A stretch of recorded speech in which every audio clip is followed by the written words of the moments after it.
Hello everyone. Today's lesson is lesson 8.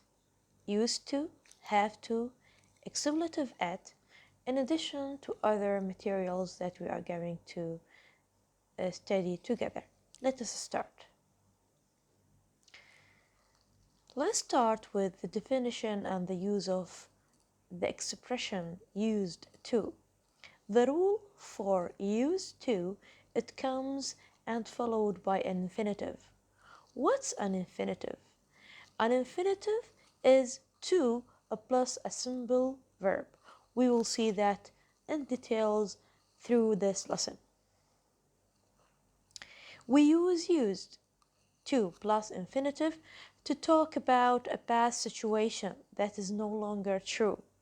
It tells us that there was a repeated action or state in the past which has now changed. She used to be a long-distance runner when she was younger. إذن الحدث الذي نتكلم عنه الآن هو يعني باستخدام used to اعتاد على أن يكون أي أنه له علاقة بالماضي. أما الآن فالأمر مختلف، إذن تغيرت الحالة بالنسبة للوقت الحاضر.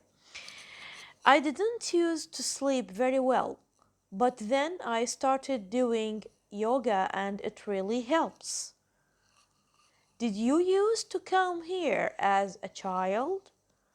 So you can see all these sentences and other sentences. We have used to in these sentences and it refers to actions that happened in the past, but they are not the same anymore in the present. We also can get negative forms by using auxiliary verb did, and we can have questions, and we also use did in yes no questions, and also we can have affirmation questions as well. Anymore, this expression is an adverbial expression. It is only used in questions and negative statements. It indicates that a condition or situation that happened in the past no longer exists. It also, as in the expression of used to, refers to situations in the past that are not existed in this present situation. It is often used in sentences with used to express the contrast with the past. For example, she used to run fast when she was a child. She is not running anymore. إذن عندي الجملة اللي احتوت على هذا التعبير الظرفي أو هذا الظرف اللي هو anymore بعد الآن ليس بعد الآن، وقع عندي بنفس الجملة اللي تحتوي على بجملة تابعة لجملة أخرى تحتوي على used to، كما أنه ممكن أن نجد anymore في جملة لوحدها يعني. okay. Mark doesn't drink coffee anymore. Jane doesn't smoke anymore. So as you can see, we have negative sentences, and we also can use this expression in questions. Don't you draw anymore? So pay attention, this expression is founded in questions and in negative statements. It's not used with affirmatives or affirmative sentences. Let us move for have to. Have to expresses obligation or necessity. The rule for have to plus verb infinitive. So the same in used to. Used to is plus infinitive and have to plus infinitive as well. يعني الفعل مصدر مجرد من أي إضافة. When used in this way, auxiliary do is used to form negative sentences and questions. With used to, we used auxiliary verb did. Here we are going to use auxiliary verb do because have to is in the present tense while used to is in the past tense. Examples: you have to put on uniform at school. Does she have to buy a new dictionary for school? She has to give her report by 5 p.m. today. When do they have to wake up tomorrow? So we have several type of sentences. All these sentences are either affirmatives or questions, and absolutely we can get two types of questions: yes no questions or affirmation questions. We also can get the negative form. For example, you don't have to put on uniform at school, so we negated the sentence by using do. Now let's move for expletive it. Expletive it, sorry, it is not always a personal pronoun. So, as you remember, we have studied expletive there, and we said that such words are empty words, do not contain a meaning, but they are used to fill a space in the sentence and refer to anything, not specifically for a specific person or something in our mind. It is the same uh, in the same situation. It doesn't refer to anything at all. It just fills a position in a sentence. We use it to talk about time. We use it to talk about weather. Okay, just let me mention for you the page found it in your book. So, on your book, on page 133, you have the uses of expletive it, and as we said, it is used to express time, as in, is it late? No, it is, or it's early. What time is it? It's 2 o'clock. And also, it is used to express weather, and we say, what's it like out? It's pretty cold. Is it raining? No, but it looks like rain. It is also used to describe or to refer to distance, المسافة. How far is it to George's school? It's about 3 miles. How long does it take to get there? As you can see. And it is also used to for identification للتعريف أو للسؤال عن التعريف إذا كان غرضنا السؤال. Is that Mr. Allen? Yes, it is. فلاحظوا بالرغم من أن سؤالي كان هل ذلك هو السيد ألن، جوابي ما كان نعم هو ذاك باستخدام he. I used it. Yes, it is. Okay, so pay attention for this use. Someone is at the door. Who is it? أعتقد هذا الشيء وارد عندنا سامعينه بكثرة في المحادثات. عند الحديث عن شخص عند الباب غير معروف بالنسبة لنا نستخدم الضمير هذه الإكسبلتيف it في السؤال. Who is it? I don't know. Who is it? Who it is? So I used it in the question and in the answer as well. There was a telephone call for you this afternoon. Who was it? It was Jack Jones. So I use expletive it in identifying people as well. So pay attention for this use. This is a very important use. You can check it in your book, as I said, on page 133. In addition to these examples, you have those three examples in this slide. It is cold outside. We are here mentioning the weather. It is getting a bit loud over there. We are just expressing something, not necessarily time, weather, distance. It could turn out to be better than we thought. So you can see the use of expletive it in several situations. Anticipatory it. It comes in subject position, so we have it here that comes in subject position when the complement has an adjective and an infinitive.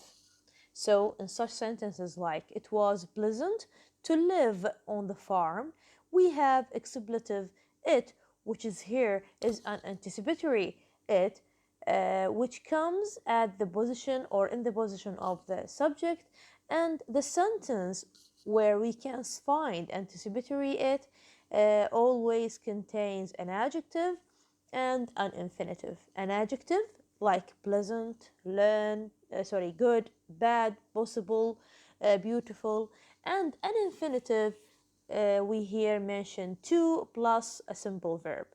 So it was pleasant. Pleasant is an adjective.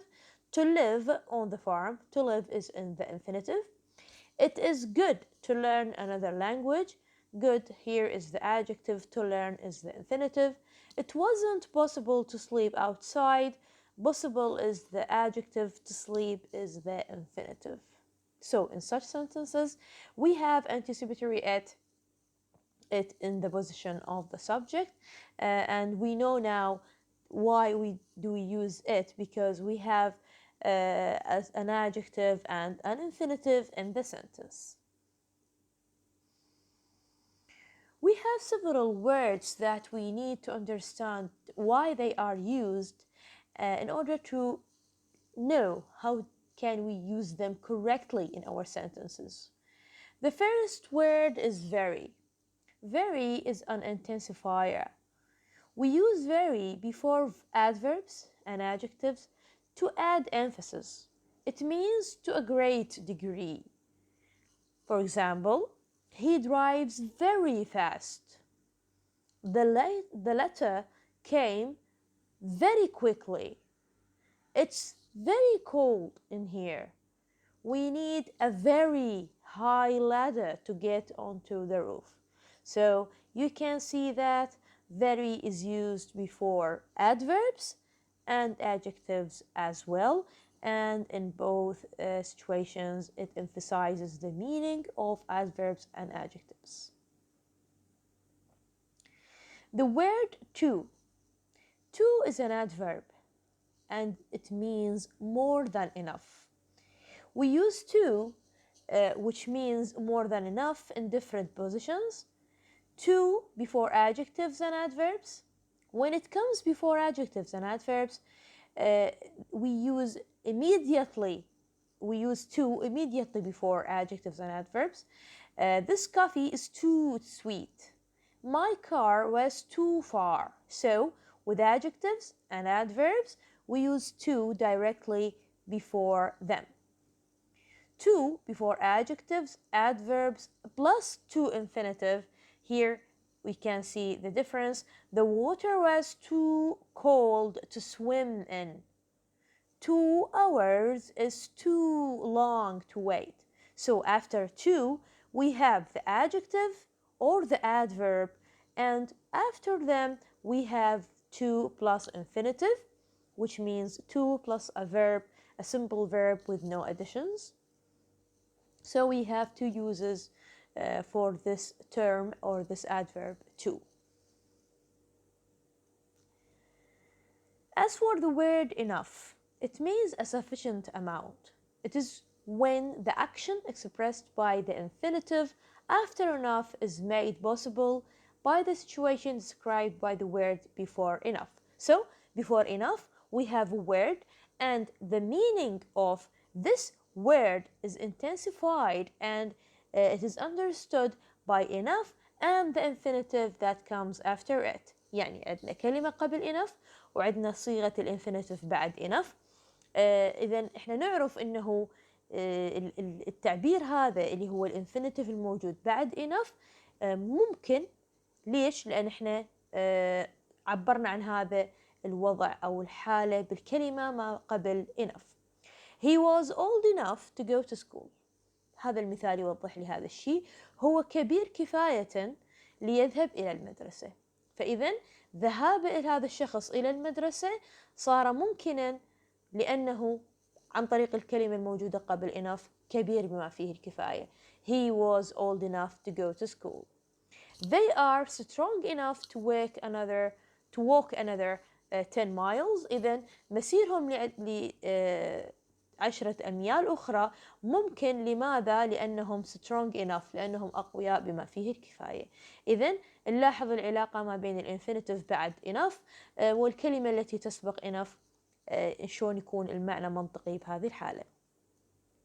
We can use enough with nouns. as we did in other words, we see how do we use them with different words like adverbs and adjectives. Here, enough is used with nouns. When we use enough with nouns, we can use them before nouns and after nouns. The meaning will be always the same. You can check the examples on page 135 in your books. On page 135, the two examples mentioned here, we have enough once before the noun and once after the noun.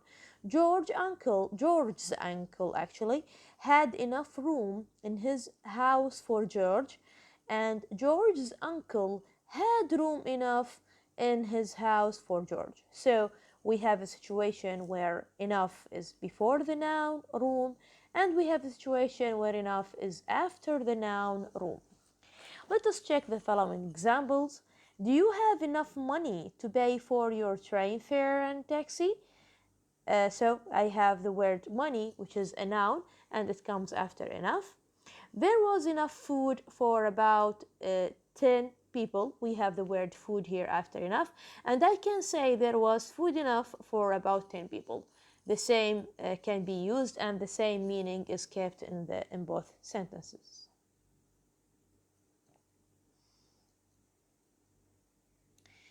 Let us understand the usage of infinitives. We come across infinitives with used to, with have to, and with several words like very, enough, to. Let us understand why do we get infinitives. Infinitives limit the meaning of the words. To plus a simple verb is called an infinitive, so you need to understand this rule. We studied infinitive in this lesson that limit the meaning of words they follow. So when a word is followed by an infinitive, the meaning of this word is limited. يحدد أكثر. It was too hot to go out. إذن لأن أنا عندي صيغة هي كانت حارة جدا لنخرج إلى الخارج، أصبح عندي معلوم أنه تحدد فقرة الحرارة بعدم استطاعتنا للخروج إلى الخارج، فليست حارة لأن يعني بحيث أنه لا نستطيع أن نسبح مثلا في المسبح، لا، هي فقط حارة يعني الجو حار فقط حار جدا لكي نخرج إلى الخارج. فصار عندي تحديد للكلمة التي تبعها الانفينيتيف اللي هو to plus verb. فإذا أخلي في بالي هذا المثال، وعندي أمثلة أخرى موجودة في الكتاب. أيضا عندي قواعد أخرى للليميتيشن للتحديد. For phrase which limits. هسه هنا عندي for phrase. Adjectives and adverbs are also limited by using for phrase. Let us check the examples. This lesson is hard for me. إذا عندي for me هي الفريز اللي حددت لي طبيعة صعوبة هذا الدرس. هذا الدرس صعب بالنسبة لي، قد لا يكون صعب بالنسبة لشخص آخر. These rules are easy for you to understand. هذه القواعد سهلة بالنسبة لك لتفهمها، مو بالضرورة تكون سهلة لغيرك حتى تفهمها. فصار عندي تحديد لصعوبة أو مدى يعني صعوبة درس أو قاعدة بالنسبة لي. They are hard for you to remember. They are hard for you to remember. أيضا هي صعبة بالنسبة لك لتتذكرها، مو بالضرورة صعبة حتى تقراها، لا، هي صعبة لك لتتذكرها. فصار عندي تحديد لنوع الصعوبة اللي ممكن أواجهها. Nouns also modify other nouns. هسه صار عندي حالة ثالثة للليميتيشن أو لتحديد المعنى. الأسماء قد تحدد أسماء أخرى. The first modify the second. من يكون عندي اسمين مع بعض، الاسم الأول يحدد أو يعرف الثاني. As in language center, blackberry bushes, a shoe store, etc. In addition to that, we have two prepositions, for and until. They are used to express the duration of an activity. For, if we start with it, is followed by a cardinal number or by a، يعني عبارة تبدأ ب a. For example, for 2 hours, for 3 minutes, هنا عندي متبوعة بأرقام طبيعية يعني.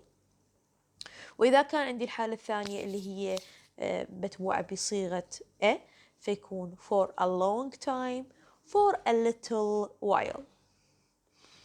Until على on the other hand, the time stated after it is the end of the duration. على عكس for اللي تنطيني الفترة الزمنية اللي أنا جاي أتكلم عنها، until تشير إلى نهاية هذه الفترة. until noon لحد الظهر أو لغاية الظهر. until tomorrow لغاية الغد. until dinner is ready حتى يكون العشاء جاهزا.